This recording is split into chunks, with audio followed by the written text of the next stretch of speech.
Em nome do Pai, do Filho e do Espírito Santo. Amém. Vamos chegando para mais um encontro com a Palavra de Deus com Jesus.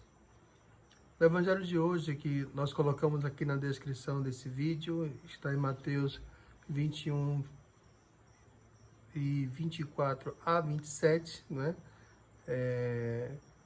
Jesus está falando sobre quem entrará no reino de Deus. E ele diz: entrará no reino de Deus aquele que fizer a vontade do Pai.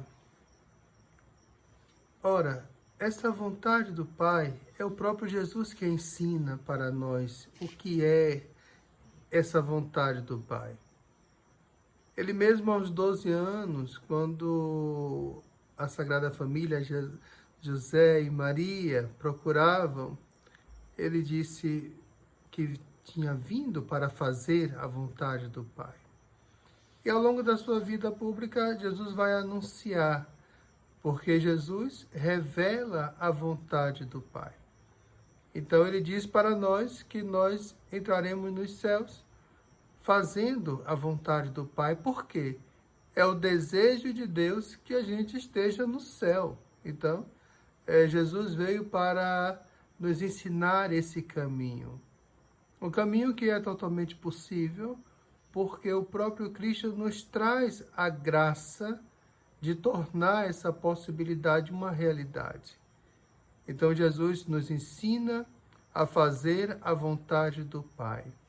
Ora, então ele fala aqui o exemplo daquele que construiu a casa sobre areia e veio o vento e derrubou a casa. E aquele que construiu a casa sobre a rocha firme, esse foi prudente. Essa foi uma pessoa que agiu com juízo, enquanto que aquele que construiu sobre a areia foi o imprudente.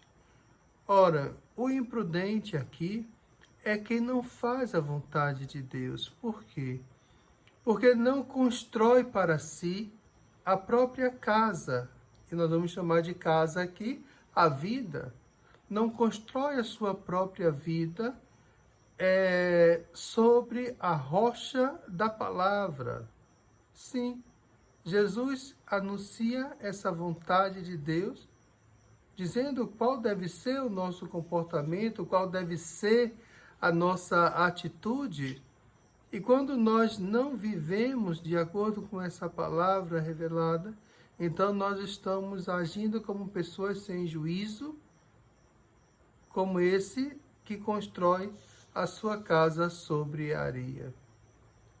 É interessante a gente perceber que no nosso dia a dia, nós somos então convidados a observar quais são as nossas tendências. Observar aquelas tendências que não são boas e mudar, né?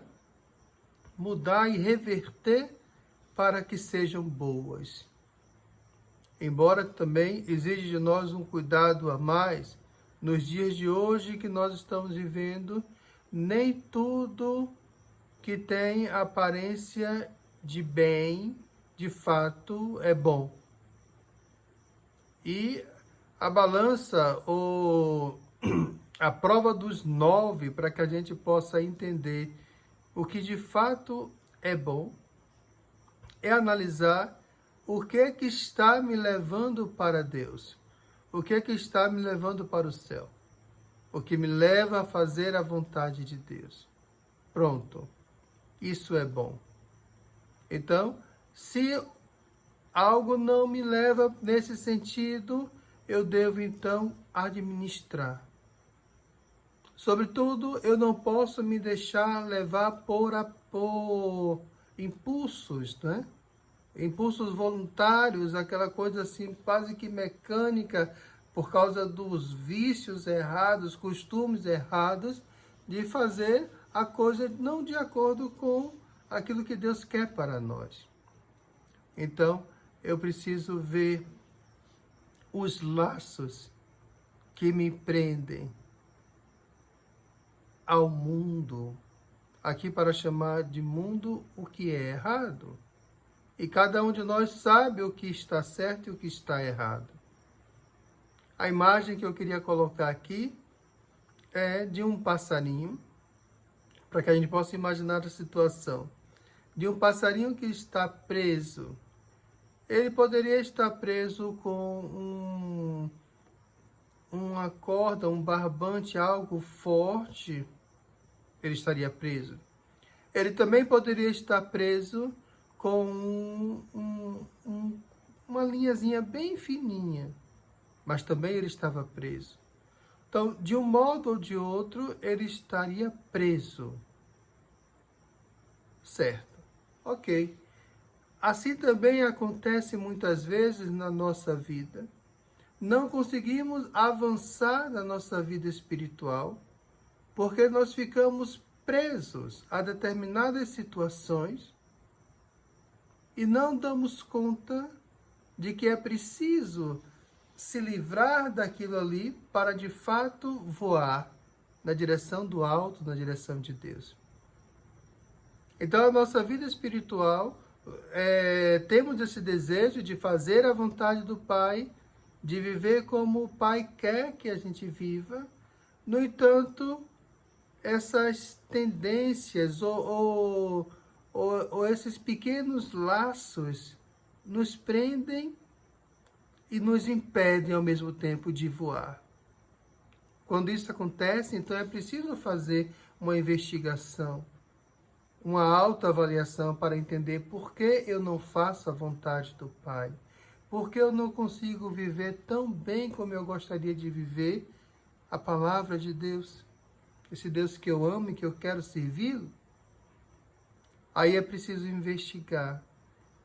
Mesmo que a coisa possa ser tão simples, por exemplo, a preguiça.